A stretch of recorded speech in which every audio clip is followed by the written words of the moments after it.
So today we're going to dive into a real paradox of the heart, a rhythm that's dangerously fast, but at the same time surprisingly organized.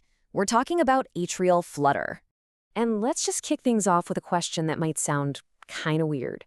Can the heart actually be too organized? We usually think of heart problems as being chaotic, a total mess. But with atrial flutter, the real problem is a rhythm that's just a little too perfect and way, way too fast. So, what exactly is atrial flutter?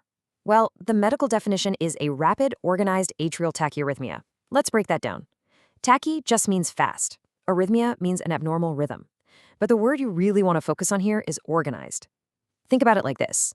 If atrial fibrillation is like a wild, chaotic drum solo, then atrial flutter is like a drum machine that's gotten stuck on a ridiculously fast setting. It's a super fast but super regular electrical loop.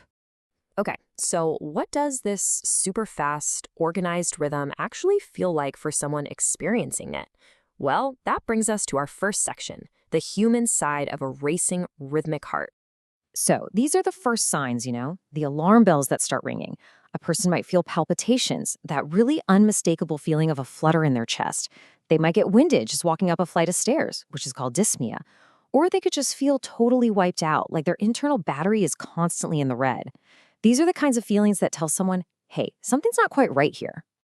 Okay, so once those symptoms bring someone to the doctor, the real detective work begins. And they're on the hunt for a very specific pattern. This unique electrical signature we call the sawtooth clue.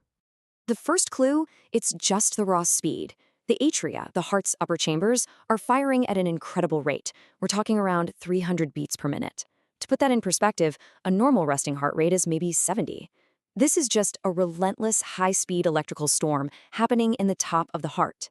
But, and this is where it gets really interesting, while the top of the heart is absolutely flying at 300, the bottom chambers, the ventricles, are often beating at about half that speed, right around 150 beats per minute. So what's going on? Why isn't the entire heart just racing at that same crazy pace? Well, the reason is this absolutely brilliant protective mechanism called a 2-to-1 block. See, the heart has this natural gatekeeper, the AV node, that sits between the upper and lower chambers. It sees this insane flood of 300 signals coming at it every minute, and it just does its job. It says, nope, and it blocks half of them. For every 2 signals that show up, only 1 is allowed to pass through. It's this heroic effort that literally keeps the ventricles from going haywire. So you've got this insane speed up top, and you've got this heroic gatekeeper holding the line. But to really nail the diagnosis, doctors are looking for one very specific telltale signature on an EKG. And there it is. This is the EKG fingerprint of atrial flutter.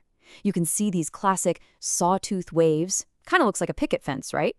This isn't just random noise. It's the clear, unmistakable signature of that super fast, organized electrical loop going round and round.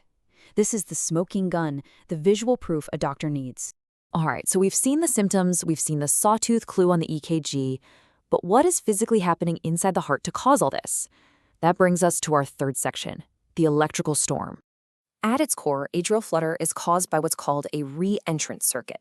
So just picture this. An electrical signal is supposed to go down a straight path, right? But instead, it gets stuck. It finds this little shortcut and starts going around in a loop, like it's on a racetrack inside the heart's upper chambers, just circling around and around hundreds of times a minute. And that relentless loop is what creates that beautiful classic sawtooth pattern we see. So you might be thinking, if it's so organized, what's the big deal? Well, the big deal is that it's super unstable. If that protective 2-to-1 block suddenly fails, the lower chambers could jump all the way up to 300 beats per minute. That's a really dangerous state called rapid ventricular response, or RVR. Or the organized flutter can just break down into total chaos, into atrial fibrillation. And that's exactly why the #1 priority for doctors is to get that rate under control, fast. We have covered a lot. The symptoms, the EKG, the electrical cause. So let's try to boil all this complex info down into its simplest, purest form in our final section, the one-liner diagnosis. So if you want to remember just one thing, if you want to boil it all down to one essential line, this is it right here. A flutter is a rapid, organized atrial rhythm with sawtooth waves, usually regular and often conducting 2-to-1. That single sentence perfectly captures everything: the speed, the order, that visual clue, and the protective block. It's the whole diagnosis in a nutshell. And that brings us right back to where we started, to that central paradox.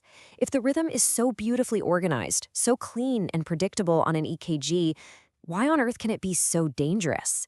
It's really a crucial reminder that when it comes to your heart, stability isn't just about order. It's about having the right kind of order happening at the right speed.